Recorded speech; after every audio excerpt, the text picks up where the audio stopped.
అనుదిన నిత్యజీవపు మాటలు. దేవుని నామానికి మహిమ కలుగునుగాక. దేవుని వాక్యాన్ని చదువుకుందాము. అయితే ఆ దూత భయపడకుడి, ఇదిగో ప్రజలందరికీ కలగబోవు మహా సంతోషకరమైన సువర్తమానము నేను మీకు తెలియజేయుచున్నాను.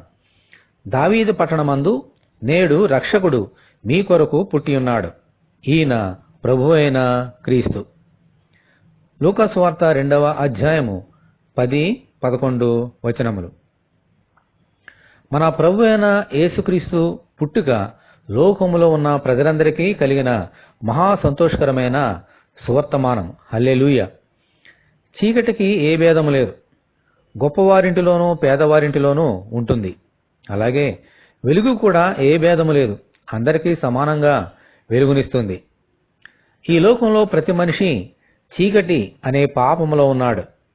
అందరినీ వెలిగించడానికే యేసుక్రీస్తు కన్య అయిన మరియ గర్భమందు అవతరించారు. దేవునికి స్తోత్రములు కలుగునుగాక. ఆమెన్. యేసుక్రీస్తు మన హృదయంలో జన్మిస్తే మనలో ఉన్న చీకటి పోయి వెలుగుతో నింపబడుతాము. ఈ పర్వదినాన మనమంతా మన హృదయాలను ఆయనకు సమర్పించుకుందాము. దేవుని వెలుగులో నడుచుకుందాము. ప్రార్థన చేసుకుందాము.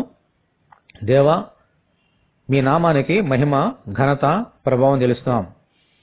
మా అపరాధములలో, పాపములలో మేము చనిపోతున్నప్పుడు మమ్మలను ప్రేమించి మీ కుమారుని ఈ లోకములో కన్య అయిన మరియ గర్భమందు అవతరింపచేశారు.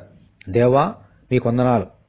అటువంటి లోకరక్షకుణ్ణి మాకు అనుగ్రహించి మాలో ఉన్న పాపం అనే చీకటిని తొలగించి వెలుగునివ్వడానికి వెలుగుగా నీ కుమారుని పంపించి ఉన్నారు. ఇందును బట్టి మా పూర్ణ హృదయముతో, మా పూర్ణ మనసుతో మీ నామానికి మహిమ, ఘనత చెల్లిస్తున్నాం.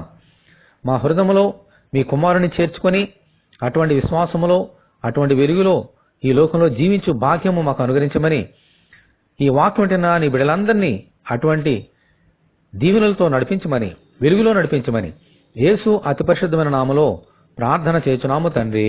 ఆమెన్. యేసుక్రీస్తు నామములో మీ అందరికీ క్రిస్మస్ శుభాకాంక్షలు కలుగునుగాక. ఆమెన్. పరిశుద్ధ దేవుని మందిరం.